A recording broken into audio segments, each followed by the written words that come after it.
बिस्मिल्लाहिर्रहमानिर्रहीम। अस्सलाम वालेकुम स्टूडेंट्स। आज जो हमारा नेक्स्ट एक्सपेरिमेंट है दैट इज़ एक्सपेरिमेंट नंबर 15.1 बेटा इनहेरिटेंस वाले चैप्टर से रिलेटेड है। उसके अंदर हमें कहा क्या जाता है recording the Heights of the class fellows की हमने बेटा हाइट जो है वो प्रिडिक्ट करनी है। तो predict which kind of the variation is it, हमने क्लास फेलोज़ की हाइट जो है वो मेजर करनी है और हमने ये देखना है कि ये किस तरह की वेरिएशन है बेटा। इसका बैकग्राउंड इन्फॉर्मेशन पढ़ते हुए मैं आपको बताऊंगा कि हमने 2 टाइप की वेरिएशंस पढ़ी थी, either continuous either discontinuous variation and presentation of the data. और फिर जो डाटा हम लेंगे बेटा उसको हमने प्रेजेंट करना है of the class fellows height in graphical form. बेटे किस फॉर्म में हमने जाहिर करना है? ग्राफिकल फॉर्म में। और ग्राफिकल फॉर्म जो हमने बनानी है बेटा, जो ग्राफ बनाना है वो आइदर हमने हिस्टोग्राम बनाना है या फिर क्या बनाना है? Bar chart. आइदर क्या बनाना है हमने? हिस्टोग्राम और bar chart.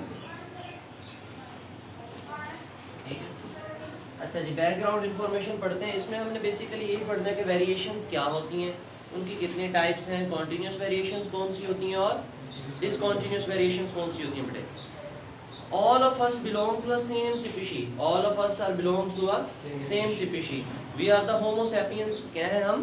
homo sapiens, yet each one of us look different। हर हमें से हर बंदा looks different, मुख्तलिफ नजर आता है। these differences that are observed among the individuals within the species are called variations। बेटे एक ही स्पीशीज के अंदर जो हमें डिफरेंसेस नजर आते हैं वो क्या कहलाते हैं? वेरिएशन। ये बड़ी जामे और बहुत अच्छी डेफिनेशन लिखी है वेरिएशंस की। ठीक है कि एक ही स्पीशीज के अंदर जो डिफरेंसेस नजर आते हैं हमें बेटा वो क्या कहलाते हैं?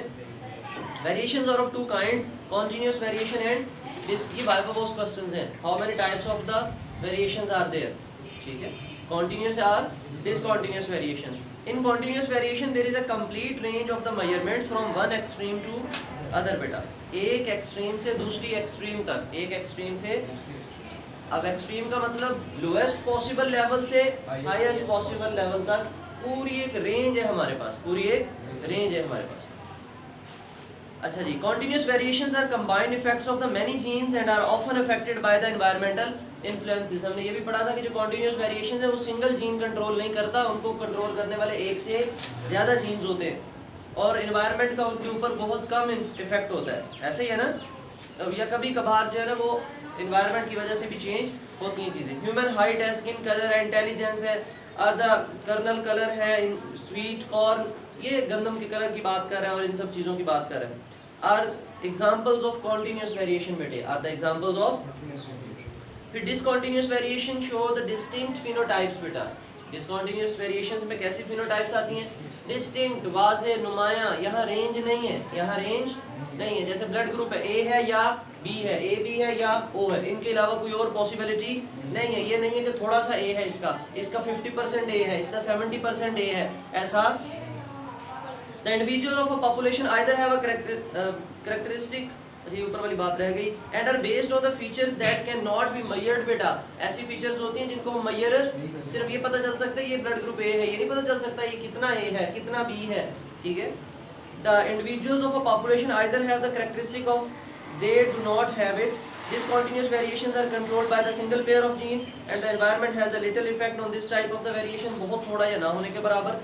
Height in the pea plant, tongue rolling and the blood groups in the humans are the examples of discontinuous variations। बेटा अब ये नीचे आपको डायग्राम्स नजर आ रही हैं, डायग्राम्स कह रहा हूँ, ग्राफ बने हुए नजर आ रहे हैं। बेटा ए वाला हिस्टोग्राम है। ए वाला क्या है? मैं आपको सिंपलेस्ट बताता हूँ कि जब भी हम हिस्टोग्राम बनाते हैं ना, हिस्टोग्राम बनाने के लिए हम एक्स एक्सिस और वाई एक्सिस ड्रा तो करते हैं। बेटा ये हमने एक्स एक्सिस और वाई एक्सिस ड्रा कर दी, ये हमारा एक्स एक्सिस है और ये हमारा वाई एक्सिस है। इसमें कोई भी डाटा है, मैं आपको सिर्फ बनाना सिखा रहा हूँ कि इसमें फ़र्क मेन क्या होता है।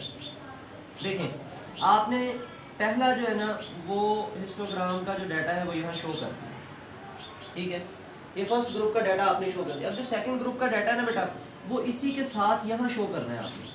वो आपने यानी गैप नहीं देना, इनके दरमियान में गैप नहीं देना। वो अगर आपने स्टैटिस्टिक्स पढ़ी हुई हो, आपने 8th क्लास में या 7th क्लास में पढ़े होंगे, क्लास इंटरवल वाले क्वेश्चन आपको स्टूडेंट्स का डाटा दिया जाता था, आपने उनका मीन मॉड मीडियन फाइंड करना होता था, फ्रीक्वेंसी फाइंड करनी होती थी, क्लास इंटरवल फाइंड करना होता था, और फिर आपने उनका हिस्टोग्राम भी बनाना होता था या बार चार्ट बनाना होता था। तो बेटा फिर ऐसे ही हम जो है उसको रिप्रेजेंट करते हैं, इसको ऐसे ही हम क्या करते हैं, रिप्रेजेंट करते हैं। बात समझ आ रही है? और जो हमारे पास बार चार्ट हम बनाते हैं, हम कहते हैं दोनों लगते तो एक जैसे हैं, लेकिन मेन डिफरेंस इनमें यही होता है कि इसमें क्लास इंटरवल वाला गैप आता है और उसमें नहीं आता। क्लास बाउंड्रीज का कॉन्सेप्ट हम यहाँ पे यूज़ करते हैं, और यहाँ पे क्या होता है बेटा, यहाँ पे अलग-अलग हम जो है ना डाटा को रिप्रेजेंट करते हैं। ठीक है, बात समझ आ रही है या नहीं आई? अच्छा जी, अब वो कहते हैं कि दो चीज़ें हैं हमारे पास। एक्स एक्सिस पे बेटा हम हाइट ले रहे हैं, क्या ले रहे हैं, हाइट, ठीक है, और वाई एक्सिस पे हम क्या ले रहे हैं, नंबर ऑफ इंडिविजुअल्स ले रहे हैं बेटा, नंबर ऑफ इंडिविजुअल्स ले रहे हैं। इसी तरह आप किसी भी चीज़ की देख सकते हो, आप स्किन कलर की देख सकते हो, ह्यूमन हाइट की देख सकते हो, इंटेलिजेंस की देख सकते हो। अब ये नहीं है कि इंटेलिजेंस मेजर करने के लिए कोई घड़ी होती है हमारे पास, जैसे टाइम मेजर करने के लिए स्टॉप वॉच है, इस तरह हम आईक्यू चेक करने के आईक्यू लेवल के टेस्ट पूछते हैं ना, आईक्यू मेजरिंग मेथड्स होते हैं, उसके जरिए मेजर करते हैं आईक्यू। ये रोलर्स और नॉन रोलर्स की है बेटा। कहते हैं the graphical representation of the data of the hereditary traits is called histogram बेटे, is called histogram. In a histogram of the hereditary data the horizontal axis shows the range of the different phenotypes of the traits and the vertical axis indicates the number of individuals in a population। बात समझ आ गई बेटा? आपने पढ़ा था ना, एक dependent variable होता है और एक इंडिपेंडेंट वेरिएबल होता है। जो इंडिपेंडेंट वेरिएबल है बेटा वो हमेशा कौन से एक्सिस पे आता है, एक्स एक्सिस पे। जो डिपेंडेंट वेरिएबल है वो कहाँ आता है? अब इंडिपेंडेंट वेरिएबल और डिपेंडेंट वेरिएबल किसे कहते हैं बेटे? हमने कहा ये जो हमारे पास एक्सिस है कौन सा है, एक्स एक्सिस। एक्स एक्सिस जो है बेटा हमारे पास, इसको हम नाम देते हैं, ये कौन सा वेरिएबल है, इंडिपेंडेंट वेरिएबल, यानी ये दूसरे डाटा के साथ किसी चीज के साथ लिंक। अब हाइट है, हाइट तो हमने पहले ही प्रिडिक्ट कर ली, हाइट तो हमने यानी हमने बता दिया, हमने यहाँ 1 सेंटीमीटर वाले लिखने हैं, 2 सेंटीमीटर वाले, सॉरी इतने छोटे भी नहीं होंगे, ठीक है, हम यहाँ पे लिख लेते हैं कि यहाँ पे हमने जो है ना वो 500 सेंटीमीटर वाले लिखने हैं, 400 सेंटीमीटर वाले लिखने हैं, ये कितने सेंटीमीटर वाले लिखने हैं, ठीक है। अच्छा जी, यहाँ पे हमने सेंटीमीटर लिख दिए, ऑलरेडी प्री डिटरमाइन है, लेकिन अभी हमें नंबर्स तो पता नहीं है। अब हम गिनते जाएंगे और यहाँ पे लिखते जाएंगे, बनाते जाएंगे। यानी 100 लोग हैं जो 160 वाले जिस तरह आपकी बुक में, या 500 लोग हैं जो 5 फीट वाले आते हैं, और 500 जो है ना वो 4 फीट वाले आते हैं, तो इस तरह। यानी अब जो हाइट होगी हमारे पास वो इंडिपेंडेंट है, वो डिपेंड नहीं करी, वो आज़ाद है वेरिएबल हमारा, और जो हमारे नंबर ऑफ इंडिविजुअल्स हैं वो क्या है, डिपेंडेंट है, वो डिपेंड कर रहे हैं। अब जरा मटेरियल रिक्वायर्ड देखें बेटा। मेजरिंग टेप चाहिए और ग्राफ पेपर चाहिए। मेजरिंग टेप किसे कहते हैं? वो फीता, वो दर्जी के पास भी होता है, लेकिन वो छोटा होता है, वो 1 मीटर वाला होता है। जो मिस्त्रियों के पास होता है वो बड़े वाला, ठीक है, वो चाहिए हमें मेजरिंग टेप। फिर आपने मेजरिंग टेप की टाइप्स भी तो पढ़ी थी ना, या तो वो प्लास्टिक का भी होता है, ये जो है ना कपड़े का भी बना हुआ होता है, या फिर ये क्या कहते हैं उसको, आयरन, स्टील, इन चीज़ों का भी बना होता है। प्रोसीजर क्या है बेटे? Measure and record the height of all the students of your class in inches. Now arrange the height in order of the magnitude and make a frequency table। बेटा हमने क्या बनाना है पहले? फ्रीक्वेंसी टेबल, क्योंकि जब भी हम ये हिस्टोग्राम, ये बार ग्राफ बनाते हैं बेटा, इनको बनाने के लिए हमें पहले क्या चाहिए होता है? फ्रीक्वेंसी टेबल चाहिए होता है बेटा। तो फ्रीक्वेंसी टेबल हम बनाएंगे। The table should show the height ranges as follows. अब इस टेबल के अंदर बेटा हमने वैल्यूज लिखनी है। इस टेबल के अंदर मैं साथ साथ आपको जो है ना वो टेबल फिल करवा देता हूँ। आप जो है मेजरिंग टेप लेके अपने दोस्तों की, क्लास फेलोज की हाइट जो है ना वो मेजर करना है, घर जाके घर वालों की भी मेजर कर देना सबकी। अच्छा बेटे, आपके पास टोटल ऑब्जर्वेशन के कितने ग्रुप्स हैं? 7 ग्रुप्स हैं। लें जी, हमने 7 ग्रुप्स बना दिए, और इधर साथ में हमने बेटा हाइट लिखनी है। क्या लिखनी है बेटा? हाइट। और हाइट हम किसके अंदर मेजर कर रहे हैं बेटा? इंचेस के अंदर। इसमें मेजर कर रहे हैं इंचेस के अंदर। ये बात हमने ज़हन में रखनी है कि यूनिट हमेशा साथ लिखना है। कुछ यहाँ पे मीटर में लिख देते हैं, ठीक है, कुछ यहाँ पे हाइट मीटर में लिख देते हैं, कुछ सेंटीमीटर में लिख देते हैं, बहुत छोटा कर देते हैं बंदा है। अच्छा जी, और यहाँ पे फ्रीक्वेंसी बेटे, यहाँ पे हम क्या लिख रहे हैं बेटा? फ्रीक्वेंसी। नंबर लिख रहे हैं, नंबर ऑफ स्टूडेंट्स लिख रहे हैं। यहाँ पे क्या लिख रहे हैं बेटा? नंबर ऑफ स्टूडेंट्स, कि कितने स्टूडेंट्स हैं बेटा हमारे पास, ठीक है। अच्छा जी, पहला हम कहते हैं कि जो ग्रुप बनाया हमने उसमें हम ऐसे बच्चे लिख रहे हैं जो लेस देन 55 इंचेस हैं, लेस देन 55 इंचेस। वो कितने हैं बेटा हमारे पास? कोई भी फिगर लिख सकते हो आप अपनी मर्जी के, कोई हार्ड एंड फास्ट रूल नहीं है बेटा ये कि यही लिखने हैं आपने। आप कोई भी डाटा लिख सकते हो। आपको जो डाटा आपकी क्लास में अगर 50 बचे तो 50 का बना दो, आपकी क्लास में 30 बचे तो 30 का बना दो, ठीक है। जो सबसे छोटा होगा, सबसे स्मॉलेस्ट ऑब्जर्वेशन होगी, उसके हिसाब से हम यहाँ पे जो है ना वो रीडिंग्स नोट करेंगे। उसके बाद बेटा हम रेंजेस बना लेते हैं। 56 से कहाँ जा रहे हैं? 58 तक। फिर हम 58, 59 से बेटा जा रहे हैं 61 तक, और यहाँ 62 से जा रहे हैं हम 64 तक, और 65 से जा रहे हैं बेटा 67 तक, और 68 से जा रहे हैं बेटा हम 70 तक, और 71 से जा रहे हैं 70। अच्छा, अब यहाँ पे देखो इस डाटा में गैप है, ये 58 है और ये 58.5 वाला कोई नहीं है। 58.5 वाला जब हम क्लास बाउंड्रीज बनाते हैं ना, क्लास बाउंड्रीज बनाने के लिए हम 0.5 इसमें से माइनस करते हैं, इसमें 0.5 ऐड करते हैं, ये हो जाता है 55.5, और ये कितना हो जाता है 8.5।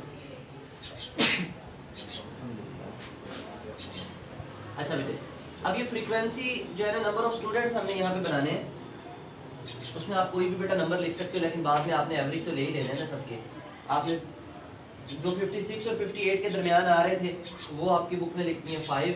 आपकी बुक वाले जो नोटबुक वाले हैं वो मैं इसलिए लिख रहा हूँ ताकि हमें जितनी भी कैलकुलेशंस है आगे वो सारी इसी के अकॉर्डिंग आसान हो जाए बेटा, ठीक है। 8 हैं, 5 हैं, 3 हैं, 2 हैं, इस तरह से, ठीक है। ये आपके पास नंबर ऑफ स्टूडेंट्स आ गए। अब आपने क्या करना है, ऑब्जर्वेशंस के अंदर आपने बेटा ग्राफ पेपर लेना है, ठीक है। ग्राफ पेपर लेके उसको आपने ड्रा करना है। अगर आपके पास ग्राफ बना भी होगा, यहाँ पे ना बना हुआ ना ग्राफ पेपर, ठीक है बेटा, आप उसमें एक्स एक्सिस और वाई एक्सिस बनाओगे, ठीक है। एक्स एक्सिस बनाएंगे और वाई एक्सिस बनाएंगे और एक्स एक्सिस बनाएंगे, ठीक है। उसमें हम बेटा नीचे जो है ना कहानी स्टार्ट कर लेते हैं 55 से। कहाँ से स्टार्ट कर लेते हैं? 55 से, ठीक है। एंड देन जो है वो हम साथ में लिख देते हैं 56 से 58 तक। 56 से कहाँ तक बेटा? 58 तक, ठीक है। और 59 से जो है ना वो कहाँ तक कर देते हैं? ये ऐसे इस तरह लिख देता हूँ मैं, जगह कम है, यूँ लिख देते हैं। ये हो गए बेटा लेस देन 55 वाले, ये हो गए 56 से 58 वाले, ये हो गए 59 से 61 वाले, ठीक है। 62 से 64 वाले, एंड देन 65 से 67 वाले, 68 से 70 वाले, एंड देन हमारे पास हम कर देते हैं 71 से लेकर बेटा 70, ठीक है। और इधर हम नंबर्स लगा देते हैं। ये मैक्सिमम 10 तक भी नहीं जा रहे तो हम 1 2 3 4 5 6 7 8 9 10 लिख देते हैं। 1 2 3 4 5 6 7 8 9 10। ये वाई एक्सिस है बेटा हमारे पास, और ये क्या है? एक्स एक्सिस है। यहाँ पे हमने क्या लिया है? हाइट ली है बेटा। किस में लिए? हमने हाइट इंचेस के अंदर। और यहाँ पे हमने क्या लिया? फ्रीक्वेंसी। क्या लिए बेटा? फ्रीक्वेंसी लिख दो या फिर नंबर ऑफ स्टूडेंट्स लिख दो, दोनों में से कुछ भी मेंशन कर सकते हैं। अब आपने बेटा ग्राफ बनाना है। ज़रा देखें कि पहले हमारे पास 56 वाले कितने हैं? 56 लेस देन 56 वाले 55 वाले कितने हैं बेटा? 3 हैं।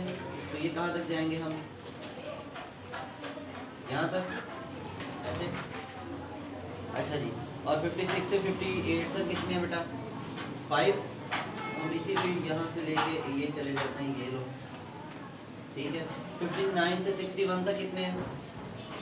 7। इसी को हम यहाँ से ले जाते हैं, ये लो, ये 7 हो गया, ठीक है। और 62 से 64 तक 8,